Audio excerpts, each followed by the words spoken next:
ಅಣ್ಣ ಪಾಪ ದಿನ ದುಡಿಯಲಿಕ್ಕೆ ಹೋಗ್ತಾನೆ ಕಷ್ಟಪಟ್ಟು. ಇವತ್ತು ಅಣ್ಣನಿಗೆ ಭಾಳ ಖುಷಿಯಾಗುವಂಗ ತಾಯಿ ಕಡೆಯಿಂದ ಚಲೋ ಅಡುಗೆ ಮಾಡಿಸ್ಕೊಂಡು ಅಣ್ಣನಿಗೆ ಸಹಾಯ ಮಾಡ್ಬೇಕಂತ ಕೈ ಒಳಗೆ ಬುತ್ತಿ ಹಿಡ್ಕೊಂಡು ಹೊಂಟಾನ ಹೊಲಕ್ಕೆ. ಆ ಬುತ್ತಿಯನ್ನು ತೆಗೆದುಕೊಂಡು ಯಾವಾಗ ಹೊಲಕ್ಕೆ ಬರ್ತಾನ ಅವಾಗ ಅಣ್ಣ ಭಾಳ ಖುಷಿಯಾದ. ನನ್ನ ತಮ್ಮ ಇವತ್ತು ತನ್ನ ಉದ್ಯೋಗವನ್ನು ಬಿಟ್ಟು ನನ್ನ ಸಲುವಾಗಿ ಮನೆ ಒಳಗೆ ತಾಯಿ ಕಡೆಯಿಂದ ಬುತ್ತಿ ಮಾಡಿಸ್ಕೊಂಡು ಅಷ್ಟು ದೂರಿಂದ ನಡ್ಕೊಂತ ನನ್ನ ಸಲುವಾಗಿ ಬಂದಾನಲ್ಲ ಅಂತ ತಿಳ್ಕೊಂಡು ಅಣ್ಣನಿಗೆ ಬಹಳ ಖುಷಿ ಆಯಿತು. ಅಣ್ಣ ಓಡಿ ಹೋಗಿ, ಬಾರ ತಮ್ಮ ಬಾ, ಆ ಕೈ ಒಳಗಿರುವಂಥ ಬುತ್ತಿಯನ್ನು ಇಸ್ಕೊಂಡು ಇಬ್ಬರು ಕೂಡ ಊಟ ಮಾಡಿದರು. ಊಟ ಮಾಡಿ ಆ ಹೊಲದಲ್ಲಿ ಕೆಲಸ ಮಾಡುವಂಥ ಸಂದರ್ಭದೊಳಗೆ ಒಂದು 15-20 ನಿಮಿಷ ಆಗಿತ್ತು. ಆ ತಮ್ಮ ಏನು ಕೆಲಸ ಮಾಡಕತ್ತಿದ್ದ ಆ ಗುದಲಿಗೆ ಒಂದು ಟನ್ ಟನ್ ಅನ್ನುವಂಥ ಶಬ್ದ ಬಂತು. ಯಾವಾಗ ಟನ್ ಅನ್ನುವಂಥ ಶಬ್ದ ಬಂತು ಅವಾಗ ತಮ್ಮ ಅನ್ಕೊಂಡ, ಇಲ್ಲಿ ಏನಿರಬಹುದು, ಶಬ್ದ ಬರಾಕತ್ತೈತ ಅಂತ ತಿಳ್ಕೊಂಡು ಅದನ್ನು ಹಡ್ಡಿದ. ಸ್ವಲ್ಪ ಆಳವಾಗಿ ಹಟ್ಟಿ ನೋಡ್ತಾನೆ, ಹಿಂಗೆ ಮಣ್ಣು ಸರಿಸಿ ಅಲ್ಲಿ ಏನಿತ್ತು ಅಂದ್ರೆ ಒಂದು ದೊಡ್ಡದ ಆಕಾರದ ಬಂಗಾರದ ಹಂಡೆ ಇತ್ತಲ್ಲಿ. ಯಾವಾಗ ಬಂಗಾರದ ಹಂಡೆ ಆ ಕಣ್ಣಿಗೆ ಕಾಣ್ತು ಅವಾಗ ತಮ್ಮ ಅನ್ಕೊಂಡ, ನಾವು ಉದ್ಯೋಗ ಬಿಟ್ಟು ಬಂದಿದ್ದಕ್ಕೂ ಸಾರ್ಥಕ ಆತಂದ. ಅಕಸ್ಮಾತಾಗಿ ನನ್ನ ಅಣ್ಣನಿಗೆ ಈ ಸುದ್ದಿ ಹೇಳಿದ್ನಿ ಅಂದ್ರೆ ನೋಡ್ರಿ ಎಷ್ಟು ಆಸೆ. ಒಡ ಹುಟ್ಟಿದವರು ಇಬ್ರು ಒಂದ ಮನೆ ಒಳಗೆ ಬಾಳೆ ಮಾಡೋರು, ಅಣ್ಣ ತಮ್ಮ ಒಂದೇ ಹೊಟ್ಟೆ ಒಳಗೆ ಹುಟ್ಟಿ ಒಂದು ಏನೋ ಬಂಗಾರದ ಹಂಡೆ ಸಿಕ್ತು ಅಂತ ಅಣ್ಣನನ್ನ ದೂರ ಮಾಡುವಂಥ ಸಂದರ್ಭ. ಯಾವಾಗ ತಮ್ಮ ವಿಚಾರ ಮಾಡ್ತಾನ, ಹಂಡೆ ಅಂತೂ ಬಂಗಾರದ ಹಂಡೆ ಐತ, ಇದು ಒಂದು ಹಂಡೆಯಿಂದ ನನ್ನ ಜೀವನನ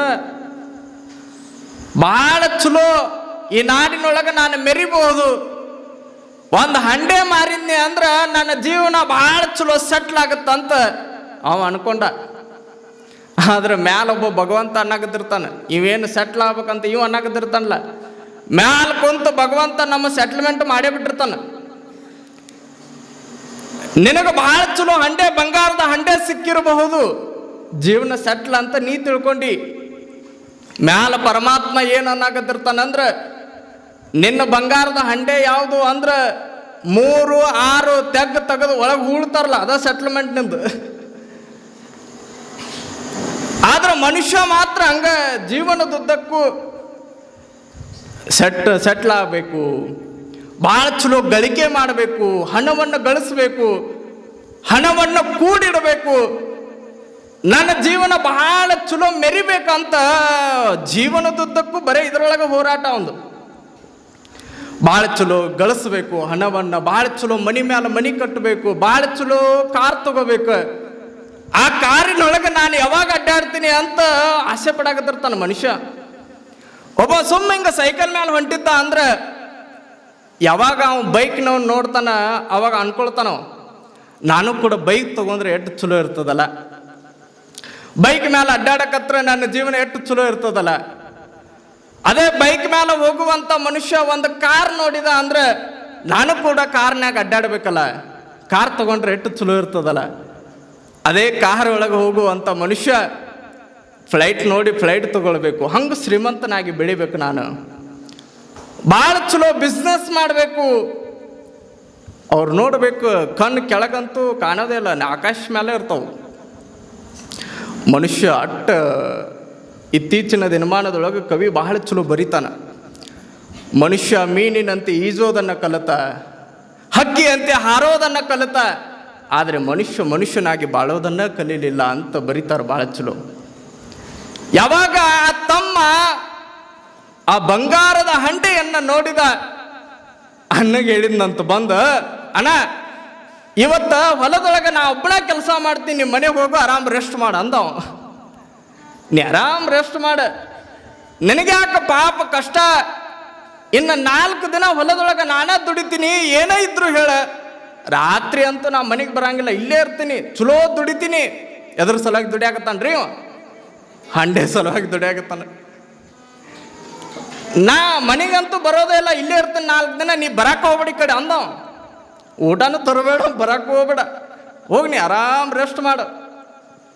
ಅವಾಗ ಅಣ್ಣ ಭಾಳ ಖುಷಿ ಆದವ ತಮ್ಮನ ಮಾತು ಕೇಳಿ. ತಮ್ಮಗೆ ಎಂತ ಮಾತಾಡಕತ್ತಾನ, ಎಂಥ ಮನಸ್ಸು ಬಂದುಬಿಟ್ಟೈತಿ ಇವತ್ತು ಅಣ್ಣನ ಮೇಲೆ, ಎಷ್ಟು ಕಳಕಳಿ ಬಂದುಬಿಟ್ಟೈತಲ್ಲ. ಅಣ್ಣ ಅಂದ, ನಿನಗ್ಯಾಕೆ ಕಷ್ಟ ಅಂದ. ನೀ ಹಂಗನ್ನಕ್ಕೆ ಹೋಗ್ಬಿಡಣ್ಣ, ನೀ ಸುಮ್ಮ ಹೋಗಿ ಮನ್ಯಾಗ, ಸುಮ್ಮ ಹೋಗಿ ಬರೇ ಊಟ ಉಣ್ಣೋದು ಮಕ್ಕೋದು, ಊಟ ಉಣ್ಣೋದು ಮಕ್ಕೋದು ಇಷ್ಟ ಮಾಡಿ, ನಾ ಇಲ್ಲಿ ಹಂಡೆ ಹೊಡ್ಕೊಂಡು ಹೋಗ್ತೀನಂತ ಇವ ಕಳಿಸಿದ.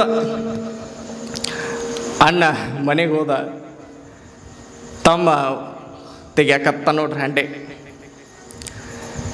ಯಾವಾಗ ಹಂಡೆ ತೆಗಿಯುವಾಗ ರಾತ್ರಿ ಆತು,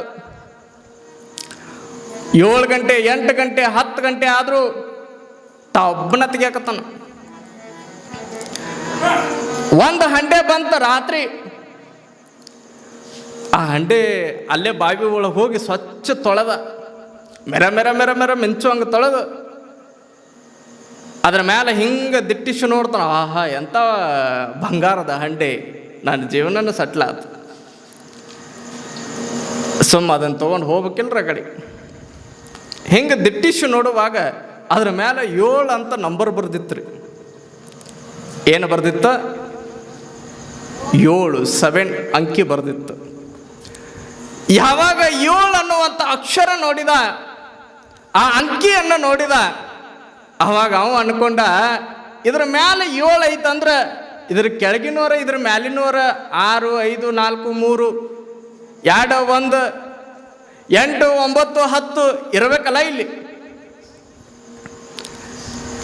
ಸುಮ್ಮ 7 ಅನ್ನುವಂಥ ಹಂಡೆ ಸಿಕ್ಕ ತಗೊಂಡು ಹೋಗೋದು ಬಿಟ್ಟು ಮುಂದೆ ಆಸೆ ಪಟ್ಟ ನೋಡ್ರಿ. ಯಾವಾಗ ಮತ್ತೆ 10 ಗಂಟೆ ಆದರೂ ಕೂಡ ಅದನ್ನು ಒಯ್ದಿಟ್ಟ ಒಂದು ಕಡೆ, ಮತ್ತೆ ಅಡ್ಡಕತ್ತ ಕೆಳಗೆ. ಹಡ್ಡಿ ಮತ್ತೊಂದು ಟನ್ ಶಬ್ದ ಕೇಳಕತ್ತಿ. ಎಷ್ಟು ಖುಷಿ ಅವ, ಕೈಲಾಸದೊಳಗೆ ಕುತ್ತಂಗ ಆದವ. ಆ ಖುಷಿಗೆ ಪಾರವೇ ಇಲ್ಲಾರ್ದಂಗಾತು.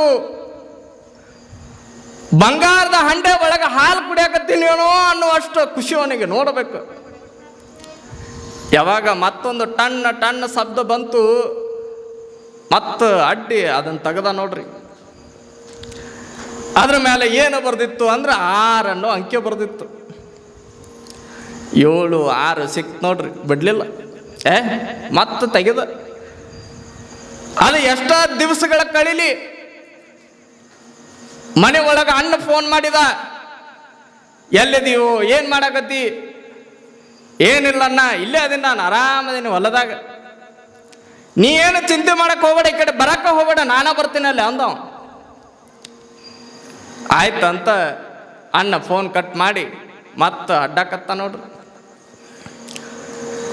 ಮತ್ತೊಂದು ಟನ್ ಶಬ್ದ ಬಂತು. ಆ ಹಂಡೆನೂ ತೆಗೆದ. ಹಂಗ ತಕ್ಕೋಂತ ಹೊಂಟ. ಮ್ಯಾಲ ಬಂದಿರುವಂತ ಹಂಡೆ ಒಂದು ಕಡೆ ಕೂಡಿಡಕತ್ತ. ಕಡ್ರ ಅಲ್ಲೇ ಹಾಜು ಬಾಜು ಅಡ್ಡಾಡಕತ್ತಿದ್ರು ಅವ್ರು. ಒಯ್ದು ಕತ್ತಲ್ದಾಗ ಏನು ಇಟ್ಟಿದ್ದ ಹಂಡೆ, ಕಡ್ರು ಬಂದಿದ್ರು ಅಲ್ಲೇ. ಅವರು ಅಡ್ಡಾಡುವಂಥ ಸಂದರ್ಭದೊಳಗೆ ಏನೋ ಮೆರ ಮಿಂಚಾಕತ್ತಿತ್ತು. ಇವು ಯಾರ ಕಣ್ಣು ಶಾರ್ಪ್ ಇರಲಿಲ್ಲ ಅಂದರೂ ಕಳ್ಳರ ಕಣ್ಣು ಭಾಳ ಶಾರ್ಪ್ ಇರ್ತವೆ. ಒಂದು ದೃಷ್ಟಿ ಇಟ್ರಂದ್ರೆ ಒಂದು ಶಬ್ದ, ಒಂದು ಏನರ ಮನೆ ಒಳಗೆ ಸೂಜಿ ಸಪ್ಪಳು ಬಿತ್ತು ಅಂದ್ರೆ ಅಲ್ಲಿಂದ ಕಿತ್ಕೊಂಡು ಓಡೋಗಿರ್ತಾರ. ಅದಕ್ಕೆ ಕಳ್ಳರು ಅಂತಾರ ಅವ್ರಿಗೆ. ಯಾವಾಗ ಆ ಮೆರ ಮೆರ ಮಿಚ್ಚುವಂತ ಬಂಗಾರದ ಹಂಡೆಯನ್ನು ನೋಡಿದ್ರು ಕಳ್ರು ಸಕಾಸ ಒಂದೊಂದು ಎತ್ಕೊಂಡು ಎಸ್ಕೇಪ್ ಆದ್ರು ನೋಡ್ರಿ. ಕಣ್ಣಿಗೆ ಕಾಣಲಿಲ್ಲ ಅವ್ರು. ಈತ ಹಗಲು ರಾತ್ರಿ 3-4 ದಿನ ಕಳೆದಂಗ ಹಡ್ಡೆ ಅಡ್ಡಾಕತ್ತಾನ ಇವು ಮನುಷ್ಯ. ಹಡ್ಡಿ ಆಮೇಲೆ ಭಾಳ ಮಿಕ್ಕಿದಾಗ ಮ್ಯಾಲ ಬಂದ ಹಂಡೆ ಒಯ್ಬೇಕಂತ ಮ್ಯಾಲ ಬಂದು ನೋಡ್ತಾನ. ಇದ್ದ ಹಂಡೆನೂ ಹೊತ್ಕೊಂಡು ಹೋಗ್ಬಿಟ್ಟಿದ್ರು, ತೊಗೊಂಡು ಹೋಗ್ಬಿಟ್ಟಿದ್ರು. ಈ ಕಡೆ ಇವನಿಗೆ ಇಲ್ಲ, ಅಣ್ಣನಿಗೆ ಇಲ್ಲ. ಯಾರ ಪಾಲಾತ್ರಿ ಅದು? ಕಡ್ರ ಪಾಲಾತು. ಯಾವಾಗ ಮನುಷ್ಯ ಆಸೆ ಬಿಟ್ಟು ದುರಾಸೆಗೆ ಈಡಾಗ್ತಾನ ಅವಾಗ ಎಲ್ಲ ಕಳ್ಕೊತಾನ ನೋಡ್ರಿ.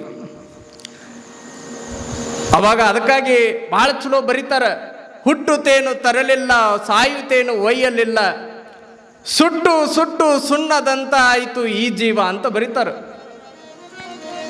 ಓ ಮನುಷ್ಯ ಏನೂ ತರಲಿಲ್ಲ, ಹುಟ್ಟುವಾಗ ಏನಾರ ತಂದಿಯೇನು? ಏನೂ ಇಲ್ಲ. ಸಾಯುವಾಗ ಏನೂ ತಂದಿಲ್ಲ.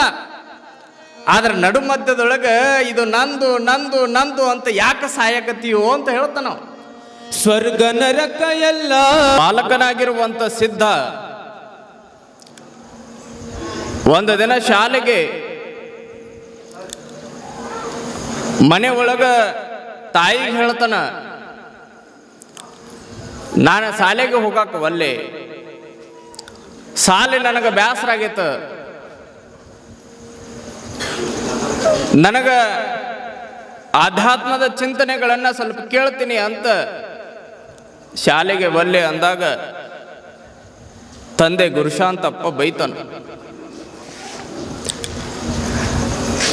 ಶಾಲೆಯನ್ನ ಬಿಟ್ಟು ಹಸಿದಡ್ಡನಾಗಿ ಊರೊಳಗ ಎಂಥ ಮಗನನ್ನ ಹಡೆದ್ರು ಅಂತ ಊರೊಳಗೆ ಎಲ್ಲರ ಕಡೆಯಿಂದ ನನ್ನನ್ನೇನು ಬಯಸ್ಬೇಕಂತ ತಿಳ್ಕೊಂಡು, ಏನು ಕೆಟ್ಟ ತಂದೆ ಅಂತ ಕರೆಸಿಕೊಳ್ಬೇಕಂತ ತಿಳ್ಕೊಂಡು, ಏನು ನಡಿ ಶಾಲೆಗೆ ಅಂತ ತಂದೆ ಗುರುಶಾಂತಪ್ಪ ಬೆದರಿಸಿ ಆತನಿಗೆ ಬಟ್ಟೆಗಳನ್ನು ತೊಡಿಸಿ ಆ ಸಿದ್ಧನನ್ನ ಕೈ ಹಿಡ್ಕೊಂಡು ಎಳ್ಕೊಂಡು ಶಾಲೆಗೆ ಕರ್ಕೊಂಡು ಹೋಗ್ತಾನ. ಶಾಲೆಗೆ ಹೋಗಿರುವಂತ ಸಂದರ್ಭದೊಳಗ ಸಿದ್ಧ ಹಠ ಮಾಡಕತ್ತಾನ, ಒಲ್ಲೆ ಅಪ್ಪ ಶಾಲೆ ಒಲ್ಲೆ, ನಾ ಹೋಗಂಗಿಲ್ಲ, ನಾ ಕೂಡಂಗಿಲ್ಲ, ನಾ ಕೇಳಂಗಿಲ್ಲ. ಯಾವಾಗ ಈ ಮಾತುಗಳನ್ನ ಹೇಳಿದ ಆತನ ಕೈಯನ್ನ ದರ ದರ ಎಳ್ಕೊಂಡು ಹೋಗಿ ಪ್ರಿನ್ಸಿಪಾಲ್ ಕಡೆ ಕರ್ಕೊಂಡು ಹೋಗ್ತಾನ. ಮನೆ ಒಳಗ ಉಡಾಳತನ ಮಾಡಕತ್ತಾನ. ಕೇಳಿದ್ರ ಎದೆ ಸೀಳಿದ್ರ 4 ಅಕ್ಷರ ಇಲ್ಲ. ಮನೆ ಒಳಗ ನಮ್ಮ ಮಾತಂತೂ ಕೇಳೋದೇ ಇಲ್ಲ. ಶಾಲೆ ಒಳಗ ನೀವೇನು ಮಾಡಾಕತ್ತೀರಿ ಅಂತ ಶಾಂತಪ್ಪನವರು ಪ್ರಿನ್ಸಿಪಾಲಿಗೆ ಬೆದರಿಸಿದ್ರು. ಯಾವಾಗ ಈ ಮಾತುಗಳನ್ನ ಅಲ್ಲಿದ್ದವರೆಲ್ಲರೂ ಕೇಳಿದ್ರು, ಅವಾಗ ಆಯ್ತು ನಮ್ಮ ಮಗನ ಬಿಟ್ಟವ್ರು ಇಲ್ಲೇ, ನಾವ್ ಹೆಂಗ ಆತನಿಗೆ ಶಿಕ್ಷೆ ಕೊಟ್ಟು ಕಲಿಸ್ತೀವಿ ಅಂತ ತಿಳ್ಕೊಂಡು ಆತನಿಗೆ ಚಲೋ ಓದಾಕ್ ಹಚ್ಚಿದ್ರು, ಒಳ್ಳೆ ಒಳ್ಳೆ ಪಾಠಗಳನ್ನು ಹೇಳಾಕತ್ರು. ಒಂದು ದಿನ ಶಾಲೆ ಒಳಗ ಶಿಕ್ಷಕರ ಪಾಠ ಮಾಡುವಂತ ಸಂದರ್ಭದೊಳಗ ಇದ್ದಕ್ಕಿದ್ದಂಗೆ ಎದ್ದು ನಿಂತ ಸಿದ್ಧ. ಎದ್ದು ನಿಂತ ಸರ್ ಅಂದ. ಏನಪ್ಪ? ಏನಿಲ್ಲ ಸರ್, ನಾನು ಆಧ್ಯಾತ್ಮದೊಳಗ ಬರುವಂತ ಈ ಓಂಕಾರದ ಅರ್ಥವನ್ನ ತಿಳ್ಕೋಬೇಕಂತ ಮಾಡೀನಿ ಅಂದ. ಯಾವಾಗ ಈ ಮಾತುಗಳನ್ನ ಆ ಶಿಕ್ಷಕರು ಕೇಳಿಸ್ಕೊಂಡ್ರು, ಅವಾಗ ಅವ್ರಂದ್ರು, ಮೊದಲಿಗೆ ಕನ್ನಡ ಸರಿಯಾಗಿ ಓದೋದನ್ನ ಕಲಿ, ಆಮೇಲೆ ಓಂಕಾರದ ಅರ್ಥ ತಿಳ್ಕಾಕತ್ತೆ ಅಂದ್ರು.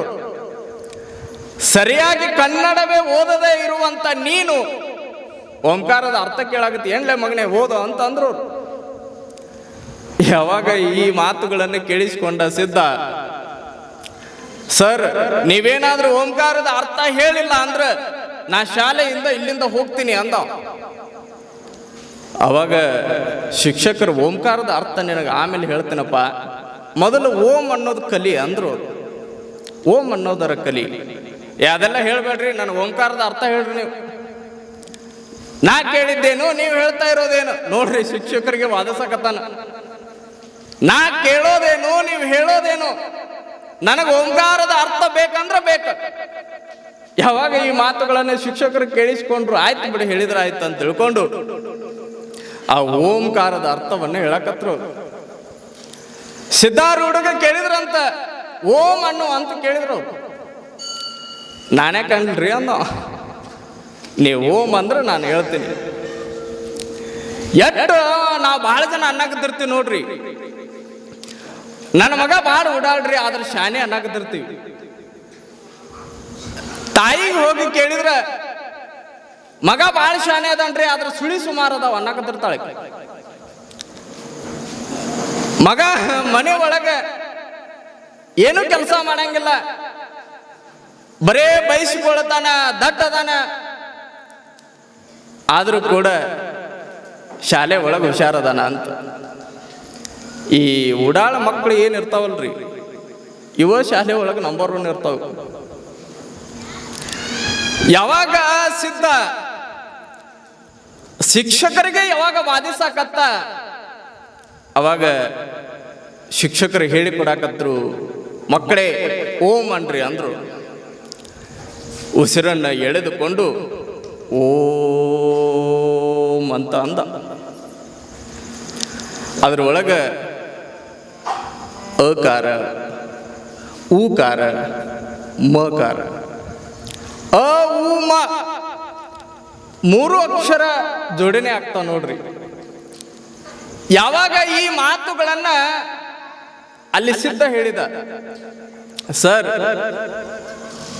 ನಾವು ಓಂ ಅಂದಿರುವಂತ ಸಂದರ್ಭದೊಳಗ ಉಸಿರನ್ನ ಗಟ್ಟಿಯಾಗಿ ಎಳೆದುಕೊಂಡು ಅದನ್ನು ಹೊರಗೆ ಬಿಡ್ತೀವಿ, ಅಲ್ಲಿ ಓಂಕಾರದ ನಾದ ಬರ್ತದ. ಈ ಓಂಕಾರದಿಂದ ಶಿವಲಯ ಉತ್ಪತ್ತಿ ಆಯಿತು. ಬಹಳ ದೊಡ್ಡದಾಗಿರುವಂತ ಶಕ್ತಿ ನಾಡಿಗೆ ಓಂಕಾರದಿಂದ ಬಂತು ಅಂತ ಬಹಳ ವಿವರವಾಗಿ ಸಿದ್ಧ ಹೇಳ್ಕೊಂತ ಹೋದ. ಅದನ್ನ ಕೇಳ್ಕೊ, ನಾ ಇಲ್ಲಿ ಹೇಳಕತ್ತಂದ್ರೆ ನೀವು ಎದ್ದು ಹೋಗ್ತೀರಿ. ಅಷ್ಟು ಆಳವಾಗಿ ಈಗಿನ ಜನಕ್ಕೆ ತಿಳಿಯಂಗಿಲ್ಲ. ಯಾವಾಗ ನೋಡ್ರಿ ಓಂಕಾರದ ಅರ್ಥವನ್ನ ಅಲ್ಲಿ ಹೇಳಕತ್ತ, ಓಂ ನಮಃ ಶಿವಾಯ ಅಂತ ನಾವೆಲ್ಲ ಅಂತೀವಿ ನೋಡ್ರಿ. ಭಜನೆ ಮಾಡುವಾಗ ಶಿವಾಯ ನಮ ಓಂ, ಶಿವಾಯ ನಮ ಓಂ. ಓಂ ನಮಃ ಶಿವಾಯ ಇದ್ದಿದ್ದು ಉಲ್ಟಾ ಅಂತಾರ. ಓಂ ನಮಃ ಶಿವಾಯ, ಶಿವಾಯ ನಮ ಓಂ. ಯಾಕೆ ಉಲ್ಟಾ ಅಂತಾರ್ರಿ? ಯಾರಿಗಾದ್ರೂ ಗೊತ್ತೈತನ? ಓಂ ನಮಃ ಶಿವಾಯ ಭಜನಾ ಮಾಡುವಂತ ಸಂದರ್ಭದೊಳಗೆ ಉಲ್ಟಾ ಅಂತಾರೆ. ಯಾಕಂತಾರ ಅಂದ್ರೆ ಹೇಳ್ತೀನಿ ಕೇಳ್ರಿ. ಓಂ ನಮಃ ಶಿವಾಯ ಅನ್ನುವಂತ ಮಹಾಮಂತ್ರದೊಳಗೆ ಎಷ್ಟಾ ದೊಡ್ಡ ಶಕ್ತಿ ಐತಂದ್ರ, ಓಂ ನಮಃ ಶಿವಾಯ ನಮ್ಮ ಆತ್ಮವನ್ನು ಪರಿಶುದ್ಧ ಮಾಡ್ತದಂತ. ನಮ್ಮ ವೈಯಕ್ತಿಕ ಜೀವನವನ್ನ ಶುದ್ಧ ಮಾಡುವ ಸಲುವಾಗಿ ಓಂ ನಮಃ ಶಿವಾಯ ಅನ್ನುವಂತ ಮಂತ್ರವನ್ನು ಬಳಸ್ತೀವಿ ನಾವು. ಲೋಕೋದ್ಧಾರಕ್ಕಾಗಿ, ಲೋಕದ ಹಿತಕ್ಕಾಗಿ ಅದನ್ನು ಉಲ್ಟಾ ಬಳಸ್ತೀವಿ, ಶಿವಾಯ ನಮ ಓಂ ಅಂತ. ಅದಕ್ಕಾಗಿ ಓಂ ನಮಃ ಶಿವಾಯ, ಶಿವಾಯ ನಮ ಓಂ. ನಾವು ಭಜನೆಗೆ ಬಹಳ ಅಗಾಧವಾಗಿರುವಂತ ಶಕ್ತಿ ಐತ. ಭಜನೆಯಿಂದ ದೇವರನ್ನ ಒಲಿಸಿಕೊಳ್ಳುವಂತ ಬಹಳ ದೊಡ್ಡದಾಗಿರುವಂತ ಶಕ್ತಿ ಐತ ಅಂತ ಕರಿತೀವಿ ನಾವು.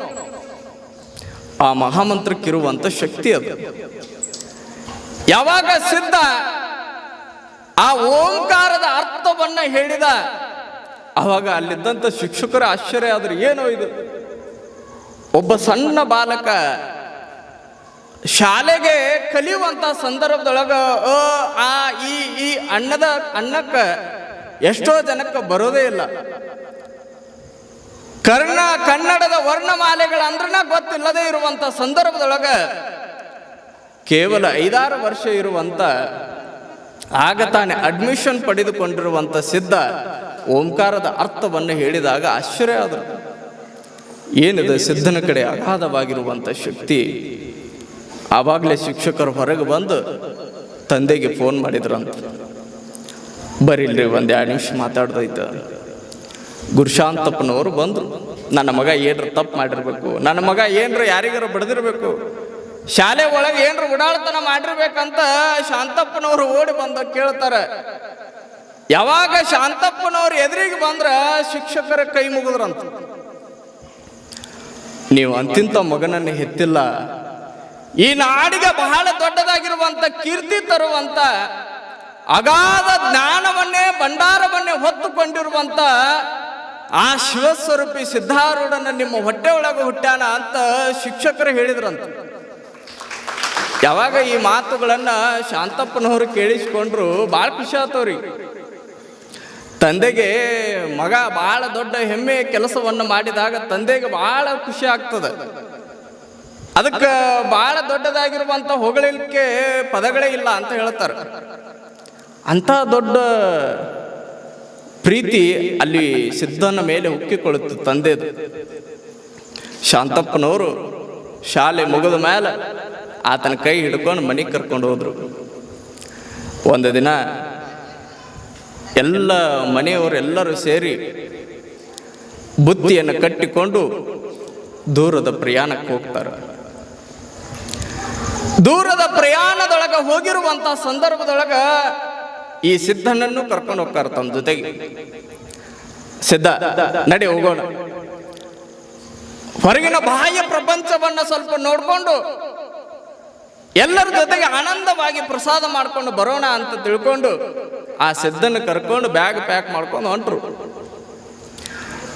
ಬಹಳ ದೊಡ್ಡದಾಗಿರುವಂತ ಪರಿಸರ ಹೊಂದಿರುವಂತ ವಾತಾವರಣದೊಳಗೆ ಒಂದು ಕಡೆ ಎಲ್ಲರೂ ನಿಂತು ಮಾತಾಡಕತ್ತಾರ. ಸಿದ್ಧ ಓಡೋಗಿದ್ದ. ಓಡಿ ಹೋಗಿ ಅಲ್ಲಿ ಇಲ್ಲಿ ಹುಡುಕಾಡಕತ್ತಿದ್ದಂತ. 1 ತಾಸಾತು, 2 ತಾಸಾತು, 3 ತಾಸಾತು, ಸಿದ್ಧ ಬರಲೇ ಇಲ್ಲ. ಯಾವಾಗ ದೂರ ಸಿದ್ಧ ಹೋಗಿಬಿಟ್ಟಿದ್ದ ಅವಾಗ ತಂದೆ ತಾಯಿ ಬಂಧು ಬಳಗ ಅಲ್ಲಿದ್ದವ್ರು ಎಲ್ಲರೂ ಹುಡುಕಾಕತ್ರು.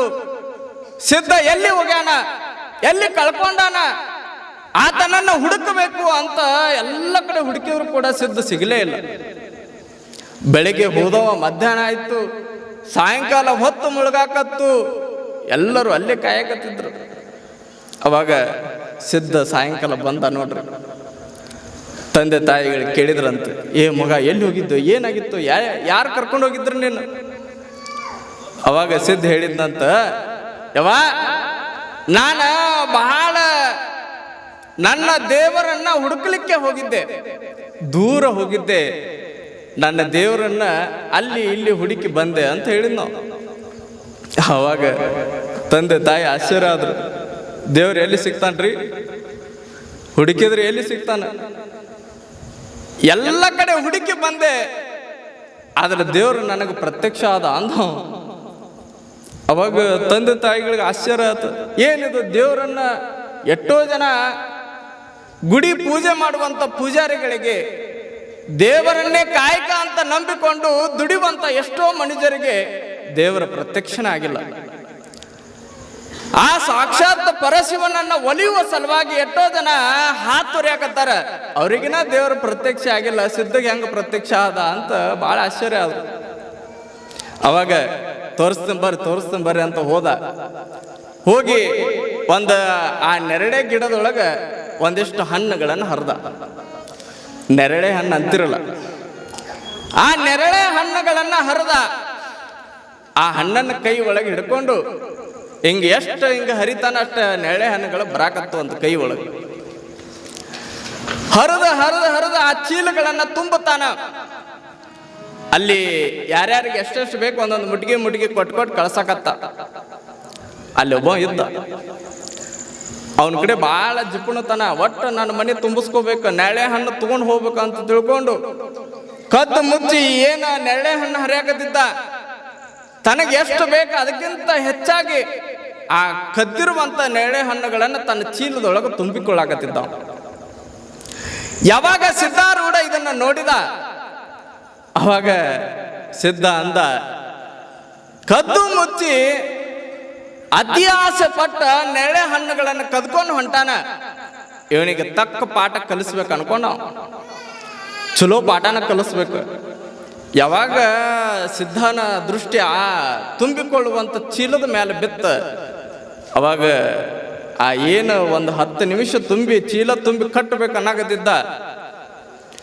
ಆ ಚೀಲನ್ನ ಹಿಂಗ ತೆಗೆದು ನೋಡ್ತಾನ, ಆ ಎಲ್ಲ ನೆರಳೆ ಹಣ್ಣುಗಳು ಬೂದಿ ಆಗಿದ್ವು ಅಂತ ನಮಗೆ ಬಹಳ ಆಶ್ಚರ್ಯ ಆಗ್ತದ. ಕೇವಲ ಸಿದ್ಧನ ಕೇವಲ ಒಂದು ದೃಷ್ಟಿಯಿಂದ ಆ ದುರಾಸೆಯನ್ನು ನಾಶ ಮಾಡುವಂತ ಶಕ್ತಿ ಸಿದ್ಧಾರೂಢನ ಕಡೆ ಇತ್ತಲ್ಲ ಅಂತ. ಈಗಿನ ಮನುಷ್ಯರು ಬಹಳ ಆಸೆ ಪಟ್ಟು ಇದ್ದಿದ್ದನ್ನು ಕಳ್ಕೊಳ್ಳುವಂತ ಪರಿಸ್ಥಿತಿಗೆ ಬಂದು ಬಿಟ್ಟಾರ. ಅದಕ್ಕಾಗಿ ಹೇಳ್ತಾರ ಆಸೆಯೇ ದುಃಖಕ್ಕೆ ಮೂಲ ಅಂತ ಹೇಳ್ತಾರ. ಆಸೆ ದುಃಖಕ್ಕೆ ಮೂಲ. ಆಧ್ಯಾತ್ಮದ ಮೇರು ಪರ್ವತವನ್ನೇ ತಲೆಯಲ್ಲಿ ಹೊತ್ತುಕೊಂಡು ನಡೆದಾಡುವ ಜ್ಞಾನನಾಗಿ ಆ ಊರಿನೊಳಗೆ ಬಾಳ್ತಾ ಇದ್ದ. ಮನೆ ಒಳಗೆ ತಾಯಿಗೆ ಬಂದು ಹೇಳವಂತ, ಯವ್ವ ನಾ ಊರು ಬಿಟ್ಟು ಹೋಗ್ತೀನಿ, ನಾ ಅಧ್ಯಾತ್ಮವಾದಿ ಹಾಕಿನಿ, ನಾ ಸನ್ಯಾಸಿ ಹಾಕಿನಿ, ನಾನು ಕಳಿಸ್ಕೊಡು ಅಂತ ತಾಯಿಯ ಮುಂದೆ ಹೇಳಿದಾಗ ತಾಯಿಗೆ ಹೆಂಗಾಗಿರ್ಬಾರ್ದ್ರಿ? ಕಣ್ಣಿನೊಳಗೆ ನೀರು ಬರಾಕತ್ತು ತಾಯಿಗೆ. ಹೆತ್ತು ಹೊತ್ತು ಸಾಕಿ ಸಲುವಿ ಇರುವಂತ ತಾಯಿಯ ತ್ಯಾಗ, ತಾಯಿಯ ಗುಣ ಎಷ್ಟು ದೊಡ್ಡದು ಅಂದ್ರೆ 9 ತಿಂಗಳು ಗರ್ಭದೊಳಗೆ ಇಟ್ಟುಕೊಂಡಿರುವಂತ ತಾಯಿ ಆತ ಈ ಭೂಮಿಗೆ ಬಂದಾಗ ಲಾಲನೆ ಪೋಷಣೆ ಮಾಡಿ ನನ್ನ ಮಗ ಬಹಳ ಎತ್ತರವಾಗಿ ಬೆಳಿಬೇಕು ಅಂತ ಶಾಲೆ ಒಳಗೆ ಹೋಗಿ ಅಡ್ಮಿಷನ್ ಮಾಡುವಂತ ಸಂದರ್ಭದೊಳಗೆ ತನ್ನ ಹೆಸರು ಬರಿಸಿ ಬರಂಗಿಲ್ರಿ ತಾಯಿ, ತನ್ನ ತಂದೆ ಹೆಸರು ಬರಿಸಿ ಬರ್ತಾಳಕ್ಕೆ. ಆತನ ತಂದೆ ಹೆಸರು ಬರಿಸಿ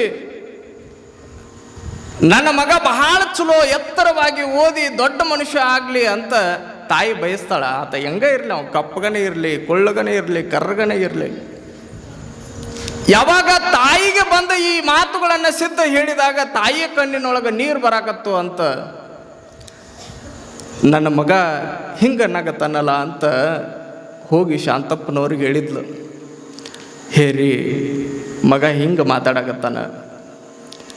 ಆವಾಗ ಶಾಂತಪ್ಪನವ್ರು ಬೈದರು, ನಿಮಗೊಂದು ಮಾತು ಕೇಳ್ತೀನಿ ನಾನು, ಮನೆ ಒಳಗೆ ನನ್ನ ಮಗ ಭಾಳ ಚಲೋ ಶಿಕ್ಷಕನಾಗಲಿ, ಭಾಳ ಚಲೋ ಹುದ್ದೆ ಒಳಗೆ ಇರಲಿ, ಭಾಳ ದೊಡ್ಡ ಬಿಸ್ನೆಸ್ ಮ್ಯಾನ್ ಆಗಲಿ, ದೊಡ್ಡ ದೊಡ್ಡ ವ್ಯಕ್ತಿಯಾಗಿ ಬರಲಿ ಅಂತ ನಾವೆಲ್ಲ ಬಯಸ್ತೀವಿ. ಯಾರಾದರೂ ಸನ್ಯಾಸಿ ಆಗಲಿ ಅಂತ ಬಯಸ್ತೀರೇನ್ರಿ? ಯಾಕ್ರಿ ಅಪ್ಪರ ಹೆಂಗೈತೆ ಅಂತ ಕೇಳ್ತೀರಿ ನೀವು.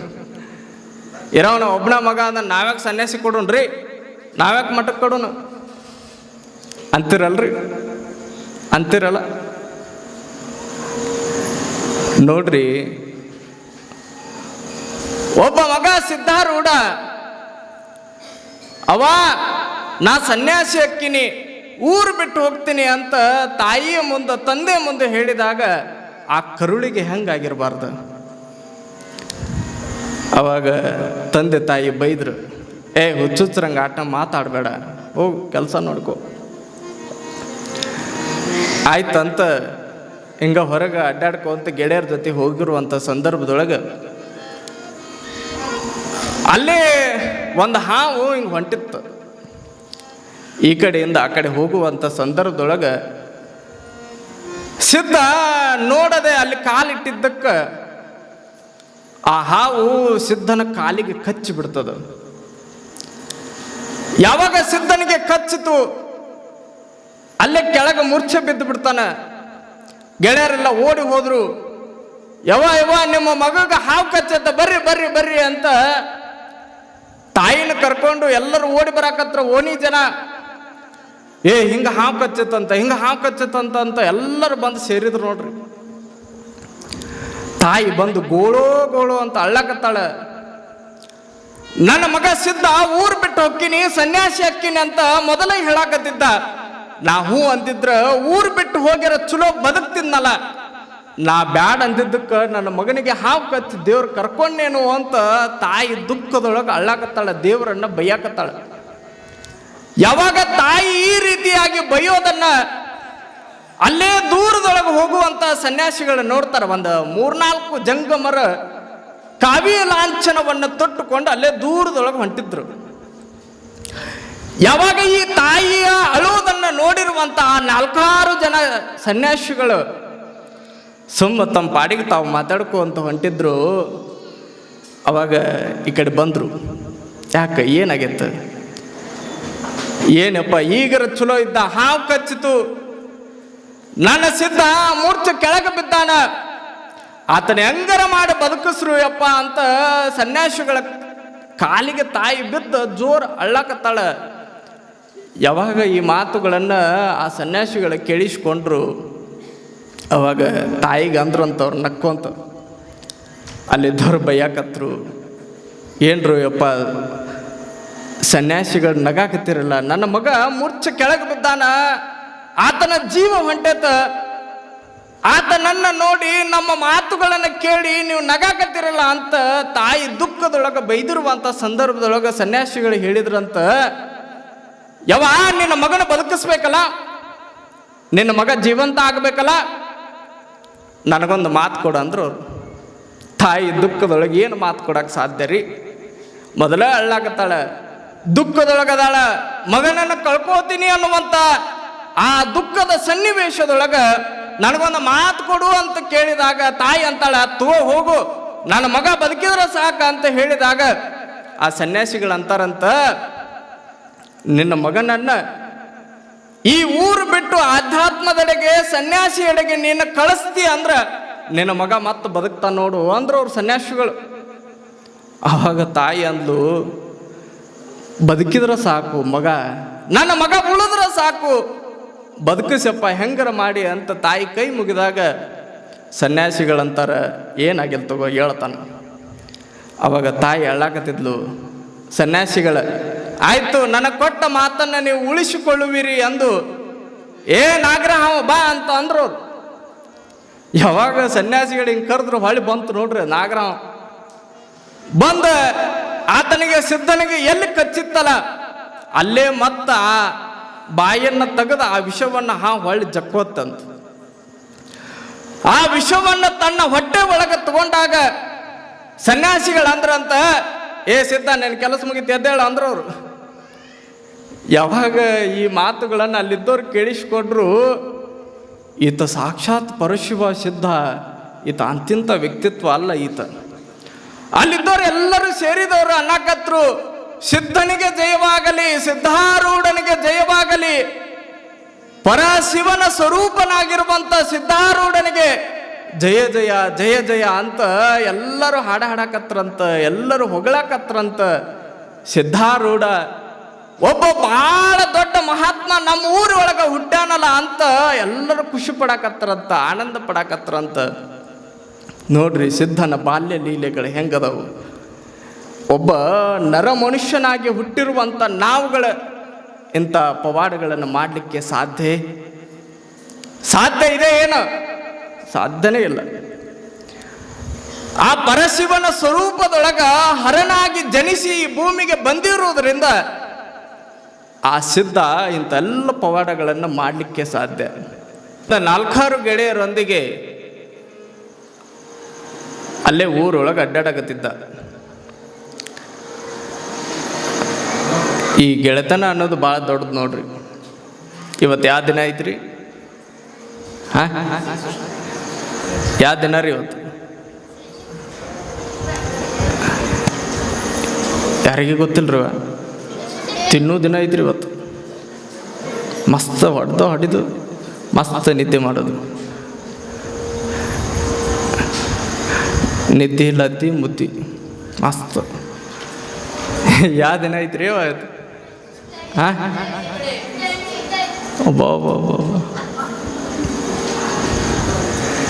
ಈಗಿನ ಗೆಳೆತನ ಹೆಂಗಾಗ್ಯಾವ್ರಿ? 4 ದಿನ ಜೊತೆಗಿದ್ದು 5ನೇ ದಿನ ದೂರ ಆಗುವಂಥ ಸಂಬಂಧ. ಮುಂದೆ ಇವನಂತ ಗೆಳೆಯನ ಯಾರೂ ಇಲ್ಲ ಅಂದು ಹಿಂದೆ ಚೂರಿ ಹಾಕುವಂಥ ಸಂದರ್ಭ. ಇವನು ನೋಡ್ಬೇಕ್ರಿ ಭಾಳ ಎತ್ತರದ ಮನುಷ್ಯ, ಭಾಳ ಚಲೋ ಅಂತ ಮುಂದೆ ಹೊಗಳಿ ಹಿಂದೆ ಏನು ಮಾಡ್ಬೇಕು ಮಾಡಿ ಗಪ್ಪು ಕೊಡುವಂಥ ಸ್ನೇಹ. ಆದರೆ ನೋಡ್ರಿ ಸಿದ್ಧ ಗಳಿಸಿರುವಂಥ ಸ್ನೇಹ ಹಂಗಿರಲಿಲ್ಲ. ಏನು 4-6 ಜನರ ಜೊತೆಗೆ ಗೆಳೆತನವನ್ನು ಮಾಡಿದ್ದ. ಭಾಳ ಚಲೋ ಗೆಳೆತನ ಅದು. ಯಾವಾಗ ಗೆಳೆಯರೊಂದಿಗೆ ಹಿಂಗೆ ತಿರುಗಾಡುವಂಥ ಸಂದರ್ಭದೊಳಗೆ ಅದೇ ತಮ್ಮ ಮನೆಯ ಪಕ್ಕದೊಳಗೆ ಶಾಂತಪ್ಪ ಮತ್ತು ಮಲ್ಲಮ್ಮ ತಾಯಿ ಒಂದು 4-6 ದನಗಳನ್ನು ಕಟ್ಟಿದ್ರು, ಎಮ್ಮೆಗಳನ್ನು ಕಟ್ಟಿದ್ರು. ಸಿದ್ಧ ಆ ಒಂದು ಎಮ್ಮೆಯನ್ನು ಕಟ್ಟಿರುವಂಥ ಹಗ್ಗವನ್ನು ಬಿಚ್ಚಿ ಆ ಎಮ್ಮೆ ಮೇಲೆ ಕೂಡ್ತಾನಂತ. ಆ ಎಮ್ಮೆಗೆ ವಯಸ್ಸಾಗಿತ್ತು, ಅತಿಯಾದ ತ್ರಾಸು ತೆಗೆದುಕೊಳ್ತಿದ್ದಿಲ್ಲ, ಆಯಾಸ ಆಗ್ತಿತ್ತು. ಯಾವಾಗ ಆ ಎಮ್ಮೆಯನ್ನು ತೆಗೆದುಕೊಂಡು ಹೊರಗೆ ಆಟ ಆಡ್ಲಿಕ್ಕೆ ತಗೊಂಡು ಹೋಗ್ತಾನ, ಅದರ ಮೇಲೆ ಹತ್ತು ಕೂಡ್ತಾನ. ನೋಡ್ಬೇಕು ಮಕ್ಕಳ ಆಟ. ಯಾವಾಗ ಎಮ್ಮೆ ಹೊಡ್ಕೊಂತ ಹೊಂಟ ಸ್ವಲ್ಪ ದೂರ ಹೋಗಿದ್ದ, ಆ ಮೇಲಿನಿದ್ದ ಒಂದು ಶಿವನ ಪ್ರೇರಣೆ, ಯಮನ ಪ್ರೇರಣೆ ಯಾವಾಗ ಬರುತ್ತೋ ಗೊತ್ತಾಗಂಗಿಲ್ಲ. ಹೆಂಗೆ ತಥಾಸ್ತು ಅಂತಂದ್ರೆ ಬೆದ್ದ ಬಿಡ್ತೀವಿ. ನೋಡ್ಬೇಕು, ಒಬ್ಬರು ನಿನ್ನೆ ಚಲೋ ಇದ್ದಾರೆ, ಇವತ್ತು ಹೋದ. ಭಾಳ ಚಲೋ ಇದ್ದಾರೆ, ಕಾರ್ ಒಳಗೆ ಬರುವಾಗ ಆಕ್ಸಿಡೆಂಟ್ ಆಯ್ತು, ಮನೆ ಬಿದ್ದು ಹೋದ, ಕುಂತಲ್ಲಿ ಹಾರ್ಟ್ ಅಟ್ಯಾಕ್ ಆಗಿ ಬಿದ್ದ. ಇವೆಲ್ಲ ನೆಪ ಮಾತ್ರ ರೀ. ಮ್ಯಾಲಿನವನು ಇಚ್ಛೆ ಯಾವಾಗ ಬರ್ತದೆ ಗೊತ್ತಾಗೋದಿಲ್ಲ. ಯಾವಾಗ ಎಮ್ಮೆ ಬಹಳ ದೂರ ಹೋಗಿತ್ತು,